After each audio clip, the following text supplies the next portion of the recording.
Rodens is set in the same area as the two previous books, Crow Lake and The Other Side of the Bridge. And in the late 60s, so it's a little bit later. And it concerns three members of the same family. Edward, who is a bank manager of the only bank in this little fictional town I have created in northern Ontario. And his eldest son, Tom, who is an aeronautical engineer but has come home and is now driving a snowplow. And his daughter, Megan, who has really run the house. She's better at it than her mother and has been since she was 10. But now she has decided that she's done her bit and she's going to go off to England and lead her own life. So the story rotates around these three characters. Rumor has it that you're related to a Canadian literary icon. I'm afraid Is this true? Is it true? It is true. I'm afraid it is true. Yes, it is not an advantage if you want to be a writer. That was my next question. No. But so can you reveal to us who this is? Ellen Montgomery. Yes. Anne of Green Gables. That could be like a heavy... Yeah, she's slightly rammed down our throats as kids, and I would rather just make it on my own merits. Oh, of course, but, of course. There she is. She's unreachable. I would never in a million years get to be an icon. If you could be a character in any of your novels, like for one day, which one would it be, and why? I would be Megan in this latest novel. I admire Megan. She's a very tough woman. My sister says that she is me, apart from the fact that I do not have any of her virtues. Okay. I am not efficient or brave or wonderfully in control of the family and everything else for a single minute. And Megan is all those things, but she is also rather fearsome. And you don't want to get in her way. But I think it'd be fun to be as dynamic as she is, just for one day.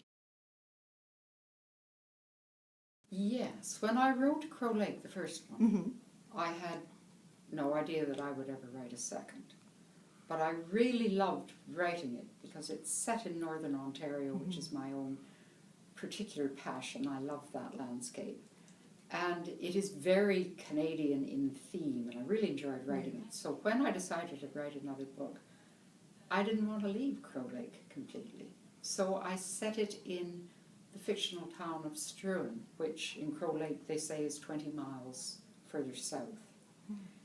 And I had one crossover character, Dr. Christopherson, who has a small role in Crow Lake and a much bigger one in Rodens.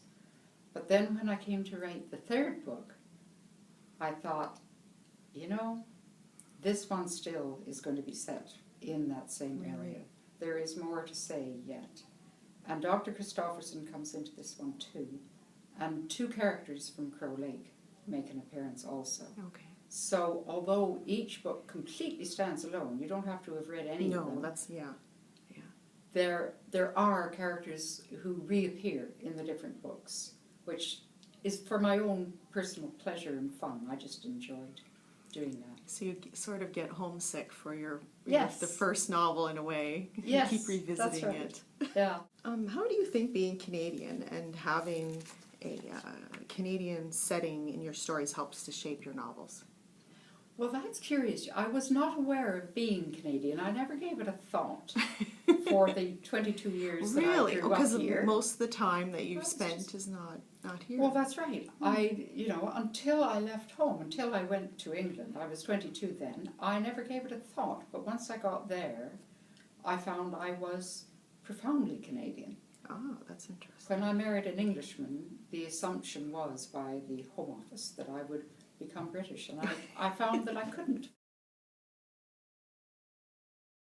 I was on a book tour with The Other Side of the Bridge in Norway, and I had an afternoon off, and I went to the art gallery in Oslo, and they have a room dedicated to the work of Edvard Munch, whose famous work was The Scream. Yes, The Scream. That's right.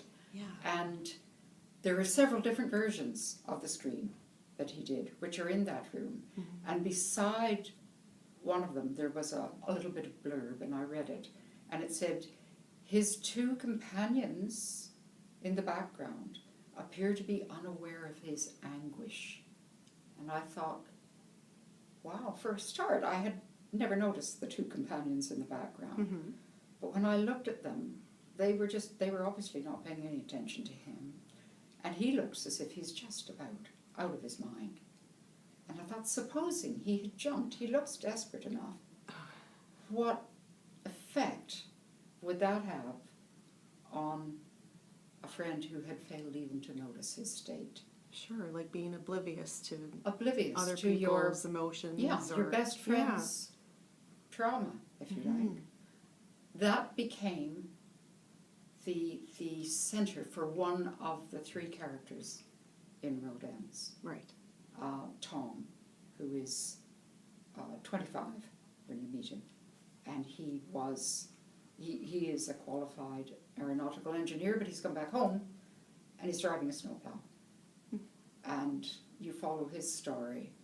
His story starts with the consequences of his failing to have noticed a friend's problems. You know that there are consequences, you don't know what they were initially. So that was one character. I guess my final question would be, do you have any advice for wannabe authors? I would say that the only sensible reason to write is because you love writing. Because you have no control over anything else. It's so much in this business depends on luck. Crow Lake was turned down for 4 straight years by one literary agency after another. If they had thought it would sell, they would have bought it. So they didn't. And their advice was always the same. They said the same thing in all the rejection letters, that it was very well written and very evocative of time and place, but in the present commercial market, no publisher would touch it. For 4 years, one after another said that, and then there was a bidding war, and now it's in 25 languages. Same book, not a word different. It depends on luck. Once upon a time, I think it was probably true to say that if you had talent and you worked hard, you'd get published in the end. That is not so any longer, because your wonderful manuscript may never even be read. It may sit on the bottom of a slush pile. If you love writing, then write the best book that you are capable of writing and send it out. And if it's really the best work that you can do and you have faith in it, do not be downhearted by people saying that it won't do, because that's a matter of opinion. And you may hit the right opinion. You may hit somebody who sees it and recognizes there's something in it. So cross your fingers. Cross your fingers and keep sending it out. But don't sit down to write a book thinking, I'm doing this because I'd so love to be a published author. That's not a good enough reason. Well, thank you very much. It's been for chatting with me, Mary. And best of luck with your tour for Rodin's. It's been really nice talking with you.